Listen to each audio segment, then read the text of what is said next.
दोस्तों कैसे हैं आप सभी। आशा करता हूँ बहुत ही अच्छे होंगे। इस वीडियो में हम आपके लिए लेकर आए टॉप साइंस क्वेश्चन। ऐसे क्वेश्चन है जो बार बार एग्जाम में पूछते हैं, हाल ही के एग्जाम में पूछे गए हैं।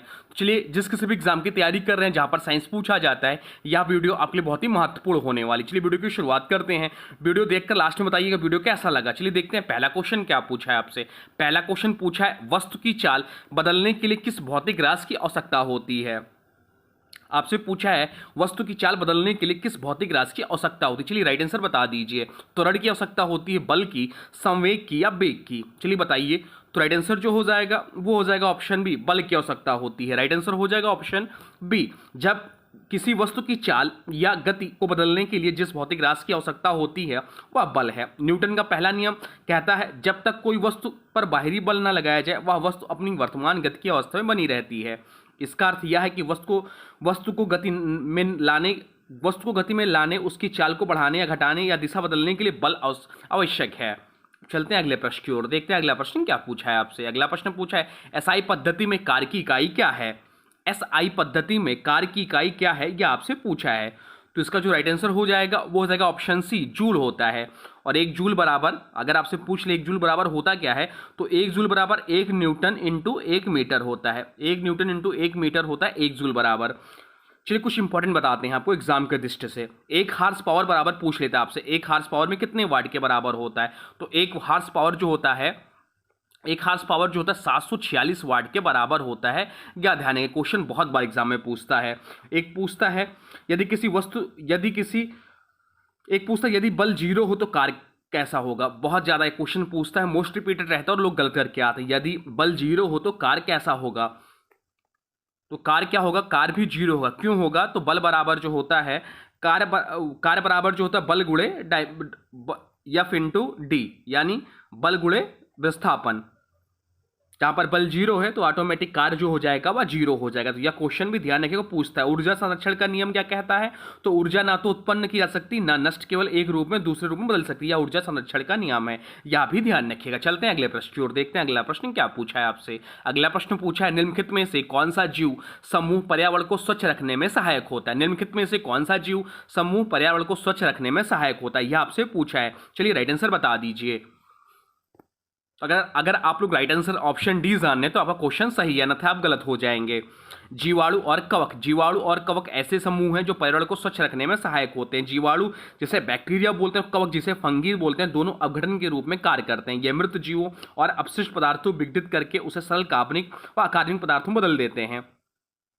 पोषक तत्व मिट्टी में लौटते हैं, कचरा हटता है इससे और पर्यावरण स्वच्छ बना रहता है। इसलिए ये दोनों समूह पर्यावरण की स्वच्छता बनाए रखने में महत्वपूर्ण भूमिका निभाते हैं। चलते हैं अगले प्रश्न की ओर। देखते हैं अगला प्रश्न क्या पूछा है आपसे। अगला प्रश्न पूछा है, विद्युत मोटर का कौन सा भाग उसमें प्रवाहित धारा के प्रवाह को दिशा को उल्टा कर देता है। विद्युत मोटर का कौन सा भाग उसमें प्रभावित धारा के प्रवाह की दिशा को उलट देता है, यह आपसे पूछा है। चलिए राइट आंसर बता दीजिए। तो राइट आंसर हो जाएगा ऑप्शन सी, विभक्ति विलय। अभी यह एग्जाम या एनटीपीसी में पूछा गया क्वेश्चन है। तो विभक्ति वलय का कार्य धारा की दिशा को हर आधे चक्र में उलटना होता है, ताकि मोटर की कुंडली में लगने वाला बल लगातार एक ही दिशा में बना रहे और कुंडली निरंतर घूमती रहे। यदि धारा की दिशा ना बदली जाए तो कुंडली थोड़ी घूमने के बाद रुक जाएगी। चलते हैं अगले प्रश्न की ओर। देखते हैं अगला प्रश्न क्या पूछा है आपसे। अगला प्रश्न पूछा है, श्वसन तंत्र का कौन सा भाग वायु मार्ग को नष्ट होने से रोकता है।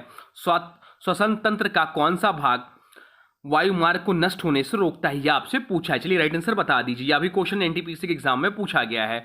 तो राइट आंसर हो जाएगा ऑप्शन बी, उपास्थि के छल्ले। श्वसन तंत्र में वायु मार्ग को खुला रखने का कार्य उपास्थि के छल्ले करते हैं, जो विशेष रूप से श्वास नली में पाए जाते हैं। ये छल्ले सी आकार के होते हैं और अर्धगोलाकार रूप में ट्रेकिया की दीवार को मजबूती देते हैं। यदि ये छल्ले ना हो तो ट्रेकिया में वायु के दबाव के कारण संकुचन हो सकता है और श्वसन बाधित हो सकता है। चलते हैं अगले प्रश्न की ओर। देखते हैं अगला प्रश्न क्या पूछा है आपसे। अगला प्रश्न पूछा है, वह प्रक्रिया जिसके द्वारा जल रिसकर भूमि में प्रवेश करता है क्या कहलाता है। वह प्रक्रिया जिसके द्वारा जल रिसकर भूमि में प्रवेश करता है क्या कहलाता है, यह आपसे पूछा है। चलिए बता दीजिए। तो राइट आंसर हो जाएगा ऑप्शन बी, अंतःस्वेदन कहलाता है। अंतःस्वेदन वह प्रक्रिया है जिसमें पानी जमीन की सतह से रिसकर मिट्टी के अंदर प्रवेश करता है। यह प्रक्रिया वर्षा या सिंचाई के बाद होती है, जब जल पृथ्वी की सतह से नीचे की ओर धीरे धीरे जाता है। ऑप्शन में दिया है वाष्पोसर्जन। तो वाष्पोसर्जन जो है पौधों की पत्तियों से जलवाष्प का निकलना वाष्पोसर्जन होता है। परासरण क्या है? तो अर्धपारगम झिल्ली के माध्यम से अणुओं का स्थानांतरण। भस्मीकरण क्या है? तो वस्तुओं का जलकर नष्ट होना भस्मीकरण कहलाता है। चलते हैं अगले प्रश्न की ओर, देखते हैं अगला प्रश्न क्या कहता है आपसे। अगला प्रश्न पूछा है, यदि दर्पण की दूरी दुगनी कर दी जाए तो प्रतिबिंब कितना छोटा होगा? यदि दर्पण की दूरी दुगनी कर दी जाए तो प्रतिबिंब कितना छोटा होगा, यह आपसे पूछा। इंपॉर्टेंट मार्क कर लीजिए। चलिए बताइए। राइट आंसर हो जाएगा ऑप्शन ए, समान रहेगा। बहुत लोग इस क्वेश्चन को गलत करके आते हैं। यदि दर्पण समतल हो और उसकी दूरी वस्तु से दुगनी या चौगुनी कर दी जाए तो भी प्रतिबिंब की आकार और स्वरूप में कोई परिवर्तन नहीं होता। समतल दर्पण में प्रतिबिंब हमेशा वस्तु के बराबर होता है। चलते हैं अगले प्रश्न की ओर, देखते हैं अगला प्रश्न क्या पूछा है आपसे। अगला प्रश्न पूछा है, गुरुत्वीय त्वरण का मान पृथ्वी पर कितना होता है? गुरुत्वीय त्वरण का मान पृथ्वी पर कितना होता है, ये आपसे पूछा। चलिए बता दीजिए। तो गुरुत्वीय त्वरण का जो मान होता है, गुरुत्वीय त्वरण जिसे स्मॉल जी से डिनोट करते हैं, इसका जो पृथ्वी पर मान होता है वह 9.8 मीटर प्रति सेकंड स्क्वायर होता है। यह ऊंचाई व गहराई पर थोड़ा बदलता है। चलते हैं अगले प्रश्न की ओर, देखते हैं अगला प्रश्न क्या पूछा है आपसे। अगला प्रश्न पूछा है, द्रव में तैरती वस्तु पर कौन सा बल कार्य करता है? द्रव में तैरती वस्तु पर कौन सा बल कार्य करता है, यह आपसे पूछा। चलिए बता दीजिए। तो राइट आंसर हो जाएगा ऑप्शन सी, अपथन बल कार्य करता है। जब कोई वस्तु किसी द्रव में डूबी होती है या तैरती है तो उस पर द्रव की ओर से ऊर्ध्व दिशा में एक बल लगता है जिसे अपतन बल कहते हैं। यह बल ही वस्तु को तैरने या हल्का महसूस होने का कारण बनता है। इसे अकमरीज का सिद्धांत समझाता है। अकमरीज का सिद्धांत क्या है? तो जब कोई वस्तु किसी द्रव में डुबाई जाती है तो वह द्रव एक ऊर्ध्व अपतन बल लगाता है जो विस्थापित द्रव के भार के बराबर होता है। चलते हैं अगले प्रश्न की ओर, देखते हैं अगला प्रश्न क्या पूछा है आपसे। अगला प्रश्न पूछा है, जब प्रकाश एक माध्यम से दूसरे माध्यम में प्रवेश होता है तो कौन सी घटना होती है? जब प्रकाश एक माध्यम से दूसरे माध्यम में प्रवेश होता है तो कौन सी घटना होती है, आपसे पूछा है। चलिए बता दीजिए। तो राइट आंसर जो हो जाएगा वो हो जाएगा ऑप्शन बी, अपवर्तन होता है। जब प्रकाश एक माध्यम से दूसरे माध्यम में प्रवेश करता है, जैसे हवा से पानी या कांच से हवा, तो उसकी गति में परिवर्तन के कारण प्रकाश की दिशा बदल जाती है। इस घटना को अपवर्तन कहते हैं। यह घटना इसलिए होती है क्योंकि विभिन्न माध्यमों में प्रकाश की चाल अलग अलग होती है। क्या कहता है अपवर्तन का नियम? तो प्रकाश किरण जब एक माध्यम से दूसरे माध्यम में प्रवेश करती है तो यह सामान्य रेखा की ओर या उससे दूर मुड़ जाती है। यह इस बात पर निर्भर करती है कि वह घनत्व में अधिक या कम माध्यम में जा रही है। चलते हैं अगले प्रश्न की ओर, देखते हैं अगला प्रश्न क्या पूछा है आपसे। अगला प्रश्न पूछा है, ध्वनि की आवृत्ति का एसआई मात्रक क्या है? ध्वनि की आवृत्ति का एसआई मात्रक क्या है, यह आपसे पूछा। चलिए बता दीजिए। तो राइट आंसर हो जाएगा ऑप्शन बी, हर्ट्ज है। ध्वनि की आवृत्ति से तात्पर्य है कि एक सेकंड में कितने तरंगे उत्पन्न होती हैं। इसका एसआई मात्रक है हर्ट्ज। 1 हर्ट्ज बराबर 1 तरंग प्रति सेकंड होता है। चलते हैं अगले प्रश्न की ओर, देखते हैं अगला प्रश्न क्या पूछा है आपसे। अगला प्रश्न देखते हैं क्या पूछा है आपसे। तो अगला प्रश्न पूछा है, शरीर में पाचक एंजाइम सबसे पहले कहाँ कार्य करता है? शरीर में पाचक एंजाइम सबसे पहले कहाँ कार्य करता है, यह आपसे पूछा है। चलिए बता दीजिए। तो राइट आंसर हो जाएगा ऑप्शन ए, मुंह में। पाचन की प्रक्रिया शरीर में सबसे पहले मुंह से शुरू होती है। जहां लार में पाया जाने वाला पाचक एंजाइम टाइलिन स्टार्च को सरल शर्करा में तोड़ना शुरू कर देता है। यह पाचन की रासायनिक प्रक्रिया की शुरुआत है। चलते हैं अगले प्रश्न की ओर, देखते हैं अगला प्रश्न क्या पूछा है आपसे। अगला प्रश्न पूछा है, कौन सा तत्व प्रोटीन का आवश्यक घटक है? कौन सा तत्व प्रोटीन का आवश्यक घटक है, यह आपसे पूछा है। चलिए बता दीजिए। अगर आप लोग का right answer option A nitrogen है तो आप लोग सही हैं। प्रोटीन अमीनो अम्ल से बने होते हैं और प्रत्येक अमीनो अम्ल में अनिवार्य रूप से नाइट्रोजन होता है। नाइट्रोजन वह तत्व है जो प्रोटीन को अन्य कार्बनिक यौगिकों जैसे कार्बोहाइड्रेट और वसा से भिन्न बनाता है। प्रोटीन की सामान्य संरचना देख लें तो मुख्य तत्व जिसमें होते हैं प्रोटीन में कार्बन, हाइड्रोजन, ऑक्सीजन, नाइट्रोजन होते हैं। कुछ अमीनो अम्ल में सल्फर भी पाया जाता है लेकिन यह सभी में नहीं होता। चलते हैं अगले प्रश्न की ओर, देखते हैं अगला प्रश्न क्या पूछा है आपसे। अगला प्रश्न पूछा है, श्वसन की प्रक्रिया में ग्लूकोज के एक अणु में कितने एटीपी बनते हैं? आपसे पूछा है श्वसन की प्रक्रिया में ग्लूकोज के एक अणु में कितने एटीपी बनते हैं, यह आपसे पूछा है। तो राइट आंसर हो जाएगा ऑप्शन डी, 38 अणु बनते हैं। जब एक ग्लूकोज का अणु शरीर के कोशिकाओं में संपूर्ण ऑक्सीजन की उपस्थिति में टूटता है तो कुल मिलाकर 38 एटीपी जैसे बोलते हैं एडोसिन टाइफॉस्फेट अणु बनते हैं। एटीपी को ऊर्जा मुद्रा कहा जाता है, एनर्जी करेंसी कहा जाता है या ऊर्जा कोशक के सभी कार्यों में उपयोग होता है। चलते हैं अगले प्रश्न की ओर, देखते हैं अगला प्रश्न क्या पूछा है आपसे। अगला प्रश्न पूछा है, एक कोलाइड सिस्टम में परिक्षेपण किस सिद्धांत पर आधारित है? एक कोलाइड सिस्टम में परिक्षेपण किस सिद्धांत पर आधारित है, चलिए बता दीजिए। तो राइट आंसर हो जाएगा ऑप्शन बी, टिंडल प्रभाव। कोलाइट सिस्टम में जब प्रकाश किरण गुजरती है तो प्रकाश के कणों का अपवर्तन और परिक्षेपण होता है, जिससे प्रकाश की किरणें साफ दिखाई देती। इसी घटना को टिंडल प्रभाव कहते हैं।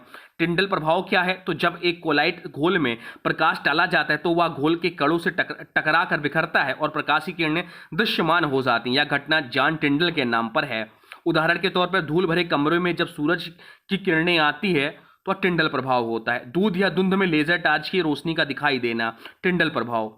चलते हैं अगले प्रश्न की ओर, देखते हैं अगला प्रश्न क्या पूछा है आपसे। अगला प्रश्न पूछा है, हृदय का कौन सा भाग अशुद्ध रक्त को फेफड़े तक भेजता है? मानव हृदय का कौन सा भाग अशुद्ध रक्त को फेफड़ों तक भेजता है, यह आपसे पूछा है। चलिए बता दीजिए। तो राइट आंसर हो जाएगा ऑप्शन बी, दाएं निलय। दाएं निलय इस प्रश्न का राइट आंसर हो जाएगा। चलते हैं अगले प्रश्न की ओर, देखते हैं अगला प्रश्न क्या पूछा है आपसे। अगला प्रश्न पूछा है, सबसे मजबूत अम्ल कौन सा है? सबसे मजबूत अम्ल कौन सा है, यह आपसे पूछा है। तो सबसे मजबूत अंग जो है वह ऑप्शन डी राइट आंसर हो जाएगा, फ्लोरोसल्फ्यूरिक।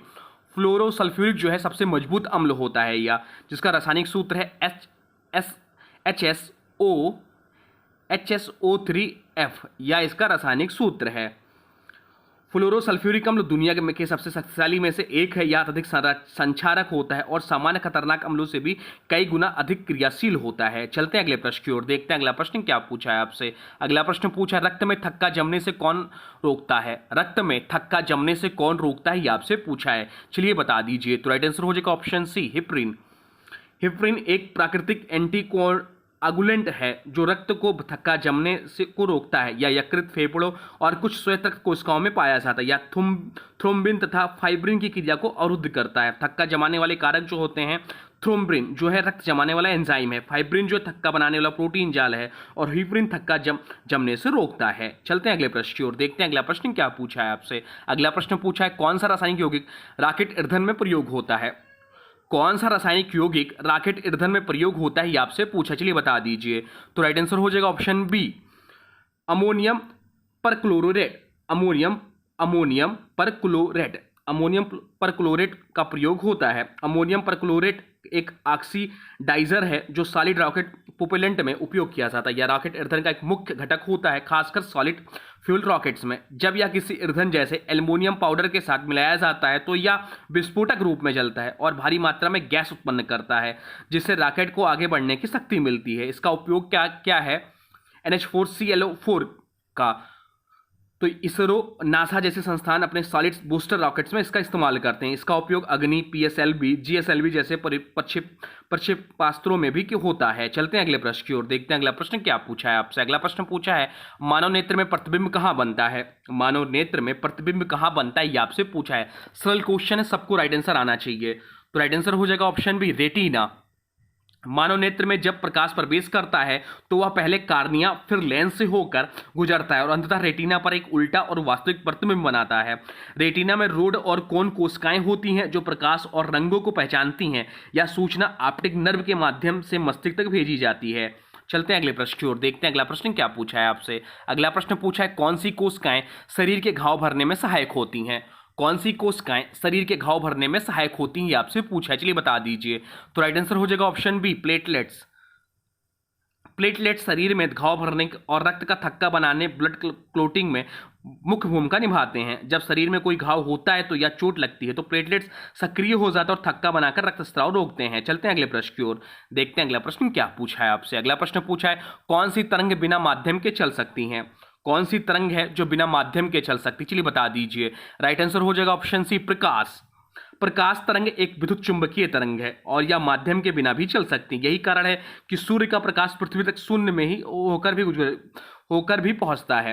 विद्युत चुंबकीय तरंगों की विशेषताएं बताते हैं आपको। इन्हें गति के लिए किसी माध्यम की आवश्यकता नहीं होती। ये रिक्त स्थान में भी यात्रा कर सकती हैं। इनमें शामिल है प्रकाश, रेडियो तरंगे, एक्सरे, गामा किरणें आदि। चलते हैं अगले प्रश्न की ओर, देखते हैं अगला प्रश्न क्या पूछा है आपसे। अगला प्रश्न पूछा है, मनुष्य की त्वचा का रंग किस पर निर्भर करता है? मनुष्य की त्वचा का रंग किस पर निर्भर करता है, ये आपसे पूछा है। तो राइट आंसर हो जाएगा ऑप्शन बी, मेलानिन पर निर्भर करता है। मनुष्य की त्वचा का रंग मुख्य रूप से मेलानिन नामक रंजक पर निर्भर करता है। मेलानिन त्वचा, बाल और आंखों में पाया जाता है और यह सूर्य की पराबैंगनी किरणों से संरक्षण भी करता है। चलते हैं अगले प्रश्न की ओर, देखते हैं अगला प्रश्न क्या पूछा है आपसे। अगला प्रश्न पूछा, जीवों के आनुवंशिक लक्षणों को नियंत्रित करने वाली सबसे छोटी इकाई होती है। जीवों के आनुवंशिक लक्षणों को नियंत्रित करने वाली सबसे छोटी इकाई क्या होती है, ये आपसे पूछा, चलिए बता दीजिए। तो राइट आंसर हो जाएगा ऑप्शन बी, जीन कहलाती है। जीन वह सबसे छोटी कार्यात्मक इकाई है जो जीवों के आनुवंशिक लक्षणों को नियंत्रित करती है और नियंत्रित करती है। प्रत्येक जीन एक विशेष प्रोटीन के निर्माण के लिए निर्देश प्रदान करती है जो शरीर की विशेषताओं को तय करता है, जैसे आंखों का रंग, रक्त समूह आदि। जीन कहाँ पाए जाते हैं, तो जीन पाया जाता है डीएनए में, डीएनए के अंदर। डीएनए लिपटा होता है गुणसूत्रों में, गुणसूत्र पाए जाते हैं कोशिका केंद्रक में। ग्रेगर जॉन मेंडल को अनुवांशिकी का जनक कहा जाता है, यह भी पॉइंट ध्यान रखिएगा। चलते हैं अगले प्रश्न की ओर, देखते हैं अगला प्रश्न क्या पूछा है आपसे। अगला प्रश्न पूछा, कौन सा पदार्थ प्रकाश को सबसे अधिक अपवर्तित करता है। कौन सा पदार्थ प्रकाश को सबसे अधिक परिवर्तित करता है, यह आपसे पूछा है। तो राइट आंसर हो जाएगा ऑप्शन सी, हीरा। हीरा वह पदार्थ है जो प्रकाश को सबसे अधिक अपवर्तित करता है। इसकी अपवर्तनांक का मानक वैल्यू लगभग 2.42 होती, कितनी होती, 2.42 होती है, जो सभी सामान्य पारदर्शी पदार्थों में सबसे अधिक है। चलते हैं अगले प्रश्न की ओर, देखते हैं अगला प्रश्न क्या पूछा है आपसे। अगला प्रश्न पूछा है, एटीपी का पूर्ण रूप क्या होता है। एटीपी का पूर्ण रूप क्या होता है, ये आपसे पूछा है। तो राइट आंसर हो जाएगा option A, adenosine triphosphate ATP का पूर्ण रूप है। एटीपी को ऊर्जा की मुद्रा, एनर्जी करेंसी कहा जाता है, क्योंकि यह कोशिकाओं में ऊर्जा का भंडारण और उपयोग करने वाला प्रमुख अणु है। एटीपी शरीर की सभी जैविक क्रियाओं के लिए आवश्यक ऊर्जा प्रदान करती है, जैसे पेशियों की क्रिया, कोशिका विभाजन, पाचन, संचरण, तंत्रिका संदेशों का संचार आदि। एटीपी का निर्माण जो होता है माइटोकॉन्ड्रिया में कोशिका की श्वसन क्रिया द्वारा, विशेष रूप से ग्लूकोज के टूटने पर।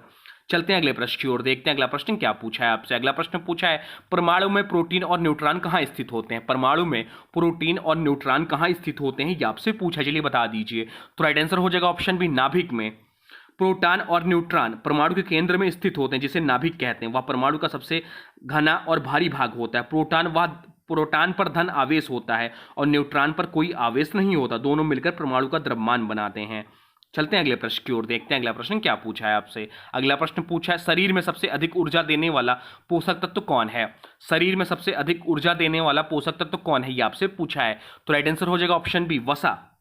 वसा शरीर में सबसे अधिक ऊर्जा देने वाला पोषक तत्व। 1 ग्राम वसा से लगभग 9 कैलोरी, कितना, 1 ग्राम वसा से कितना कैलोरी ऊर्जा मिलती है, तो 9 कैलोरी ऊर्जा मिलती है। 1 ग्राम प्रोटीन में 4 कैलोरी ऊर्जा मिलती है और ग्राम कार्बोहाइड्रेट में भी 4 ग्राम कैलोरी मिलती है। वसा जो है दुगनी इससे एनर्जी मिलती है। विटामिन जो है ऊर्जा नहीं देते बल्कि शरीर के कार्यों में सहायक होते हैं। चलते हैं अगले प्रश्न की ओर और देखते हैं आज का अंतिम क्वेश्चन क्या पूछा है आपसे। आज का अंतिम क्वेश्चन है, मानव शरीर में सबसे बड़ी कोशिका कौन सी होती है। मानव शरीर में सबसे बड़ी कोशिका कौन सी होती है, ये आपसे पूछा है। तो राइट आंसर जो, चलिए बता दीजिए। राइट आंसर हो जाएगा ऑप्शन सी, अंडाणु। मानव शरीर में सबसे बड़ी कोशिका होती है अंडाणु। यह स्त्री प्रजनन तंत्र की कोशिका है और नग्न नेत्र से भी देखी जा सकती है। इसका व्यास लगभग 0.1 मिलीमीटर यानी कि 100 माइक्रोन होता है। यह आकार में सबसे बड़ी होती है लेकिन संख्या में सबसे कम। सबसे छोटी कोशिका कौन सी होती है, अगर आपसे पूछ ले सबसे छोटी कोशिका कौन सी होती है, चलिए बता दीजिए। और सबसे लंबी कोशिका कौन सी होती है, यह भी बता दीजिए। तो ये रहे टॉप 30 जीके जीएस, ये रहे टॉप 30 साइंस क्वेश्चन। अब आज की वीडियो से प्रश्न है, इसका राइट आंसर आप लोग को बताना है।